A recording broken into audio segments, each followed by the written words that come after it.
নমস্কার বন্ধুরা, তোমাদের সবাইকে স্বাগত জানাই জিকে পয়েন্ট 365 ইউটিউব চ্যানেলের আরও একটি নতুন ভিডিওতে। আজকে আমরা আলোচনা করব ডাব্লিউবিপি কেপি কনস্টেবল 2024 এক্সামের জন্য গুরুত্বপূর্ণ কিছু জেনারেল নলেজ কোয়েশ্চেন অ্যান্সার নিয়ে, অর্থাৎ জিকে কোয়েশ্চেন অ্যান্সারের ক্লাস নিয়ে আলোচনা করব আজকে তোমাদের সাথে।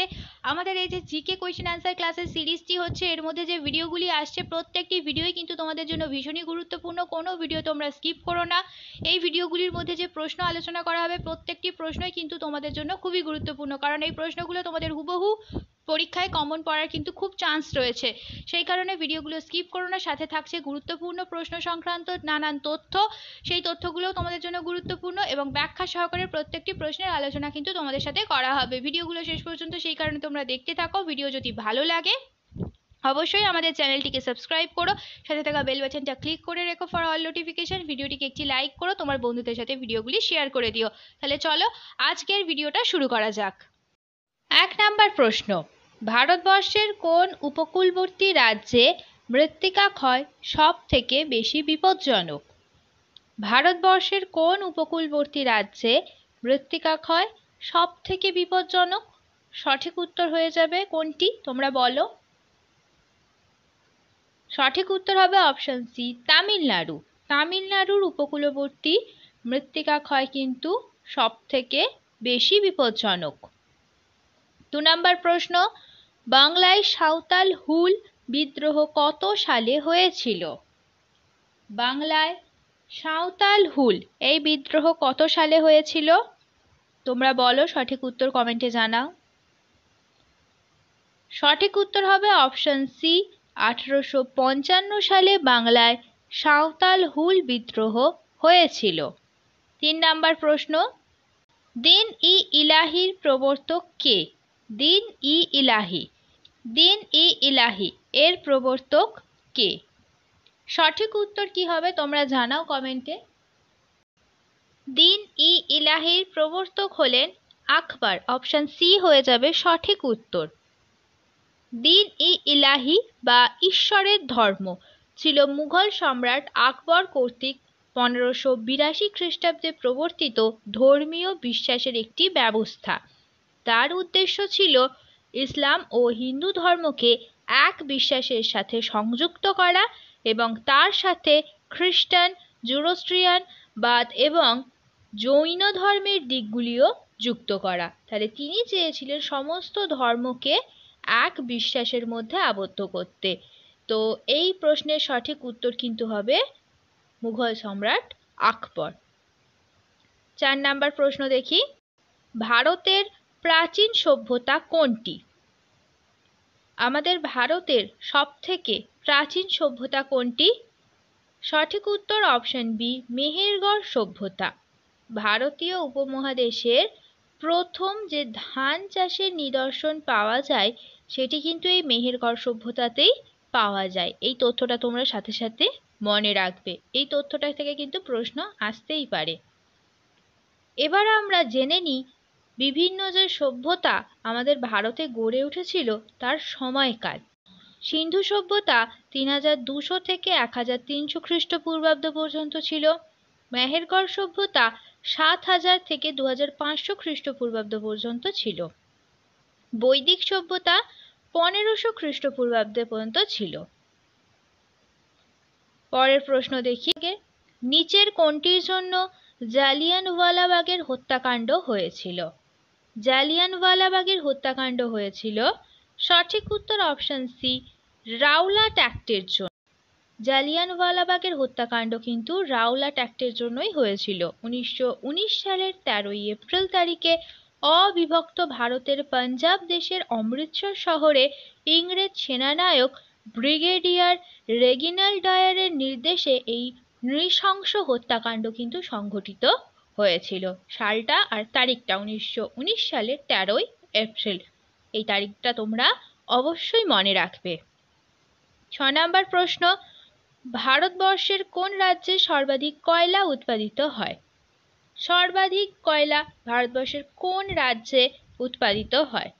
সঠিক উত্তর অপশন সি, ঝাড়খণ্ড। ঝাড়খণ্ড রাজ্যে ভারতের সব থেকে বেশি কয়লা উৎপাদিত হয়।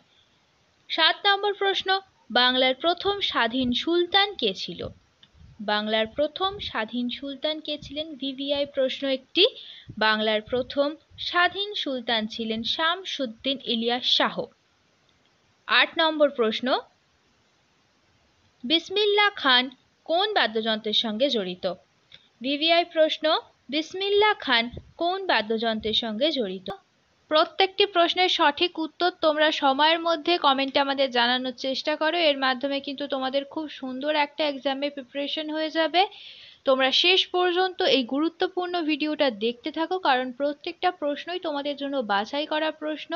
বিগত যে সমস্ত প্রশ্ন বিগত পরীক্ষায় এসেছে সেই সমস্ত প্রশ্নের মধ্যে থেকেই কিন্তু আমরা বাছাই করে প্রত্যেক দিন তোমাদের জন্য ভিডিও নিয়ে আসছি। ভিডিওর প্লেলিস্ট রয়েছে ডেসক্রিপশন বক্সে, তোমরা অবশ্যই অন্যান্য ভিডিওগুলোও দেখো। প্রত্যেকটি ভিডিওই কিন্তু তোমাদের জন্য খুবই গুরুত্বপূর্ণ ভিডিও, সেই কারণে একটু স্কিপ করা যাবে না, শেষ পর্যন্ত তোমাদের প্রত্যেকটি ভিডিও দেখতে হবে। ভিডিওগুলি যদি তোমাদের ভালো লাগে তাহলে অবশ্যই ভিডিওগুলিকে একটি লাইক করো, সাথে তোমার বন্ধুদের সাথে শেয়ার করো।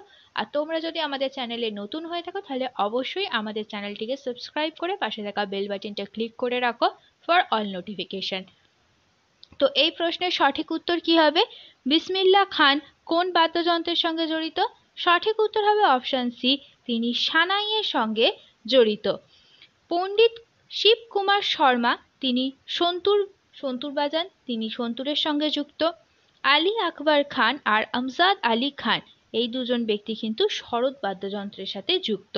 পণ্ডিত রবিশঙ্করের নাম আমরা সবাই জানি, সেতারের জন্য তিনি বিখ্যাত। আর জাকির হোসেন হলেন তবলার জন্য বিখ্যাত। পরের প্রশ্ন দেখি বন্ধুরা, ভারতীয় সংবিধানের কততম সংশোধনীতে মৌলিক অধিকার থেকে সম্পত্তির অধিকারকে বাদ দেওয়া হয়? ভিভিআই একটি প্রশ্ন, মৌলিক অধিকারের মধ্য থেকে সম্পত্তির অধিকারকে বাদ দেওয়া হয় কততম সংশোধনীর মাধ্যমে? সঠিক উত্তর হবে অপশন এ, 44তম সংশোধনীর মাধ্যমে মৌলিক অধিকারের থেকে সম্পত্তির অধিকারকে বাদ দেওয়া হয়। এটি হয়েছিল 1978 সালে। দেখো কত গুরুত্বপূর্ণ একটা তথ্য সাথে তোমরা জানতে পেরে গেলে। 1978 সালের 44তম সংশোধনী মৌলিক অধিকারের তালিকা থেকে সম্পত্তির অধিকারকে সরিয়ে দেয়। এবার আমরা কয়েকটি গুরুত্বপূর্ণ সংবিধান সংশোধনী দেখে। 36 নম্বর হলো, সিকিমকে সহযোগী রাজ্য হিসাবে ভারতে অন্তর্ভুক্ত করা হয়।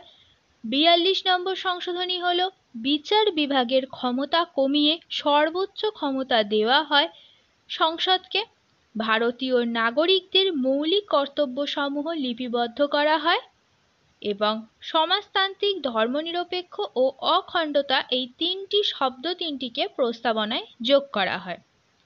44তম সংশোধনী, সম্পত্তির অধিকারকে বাদ দেওয়া হয় মৌলিক অধিকারের তালিকা থেকে। 61 নম্বর সংশোধনী, ভোটাধিকার লাভের প্রয়োজনীয় ন্যূনতম বয়স 21 বছর থেকে কমিয়ে 18 বছর করা হয়। আর 101 নম্বর সংশোধনী হচ্ছে GST, good and service tax, এটি প্রবর্তন করা হয়। খুব গুরুত্বপূর্ণ অনেকগুলি তথ্য তোমাদের সাথে কিন্তু আমরা আলোচনা করলাম। পরের প্রশ্ন দেখি এবার, বিখ্যাত মধুবনী লোকচিত্র কোথাকার?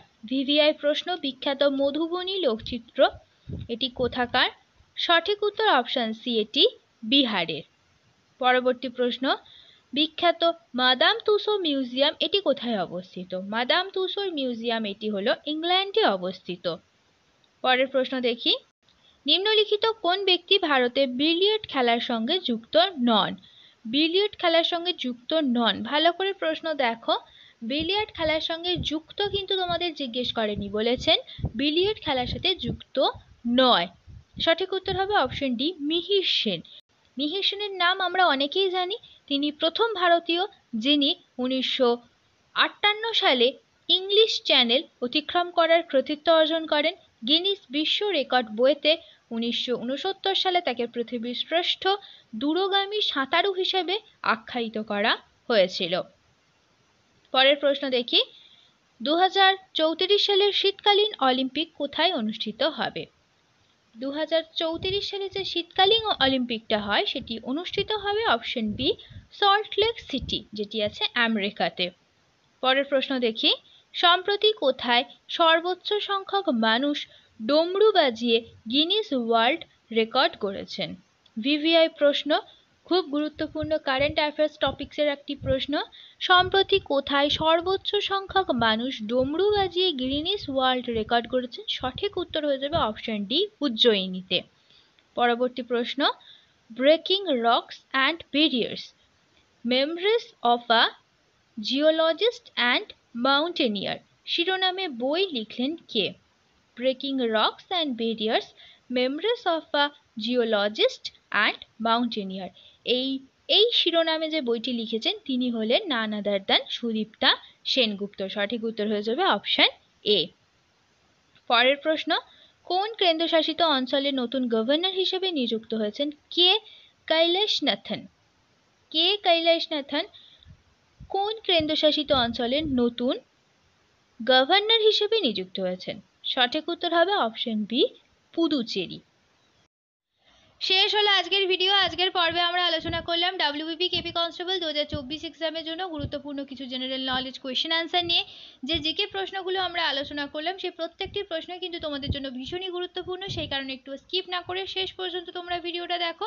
ভিডিওটা যদি ভালো লাগে তাহলে অবশ্যই কিন্তু আমাদের চ্যানেলটিকে তোমরা সাবস্ক্রাইব করো, সাথে ভিডিওটিকে একটি লাইক করো, তোমার বন্ধুদের সাথে কিন্তু ভিডিওটি শেয়ার করতে ভুলো না। এই গুরুত্বপূর্ণ ভিডিওটা তোমার বন্ধুদের সাথেও শেয়ার করো এবং আমাদের কমেন্টে জানাও ভিডিও তোমাদের কেমন লাগলো। আর প্রশ্ন চলাকালীন সঠিক উত্তর তোমরা ভিডিওর কমেন্টে জানানোর অবশ্যই চেষ্টা করো, তার মাধ্যমে কিন্তু তোমাদের খুব ভালো একটা প্রশ্নের উত্তরগুলো তৈরি হয়ে যাবে এবং তোমরা বুঝতে পারবে তোমাদের কতটা তৈরি হলো এবং তোমরা কে কত স্কোর করছো, এটাও কিন্তু তোমরা আমাদের কমেন্টে জানাবে। তাহলে চলো, দেখা হচ্ছে তোমাদের সাথে পরবর্তী ভিডিওতে। ততদিন ভালো থাকো, ভালো রাখো, এইভাবে আমাদের তোমরা ভিডিও দেখতে থাকো, আমাদের আরো উৎসাহিত করতে থাকো। ধন্যবাদ।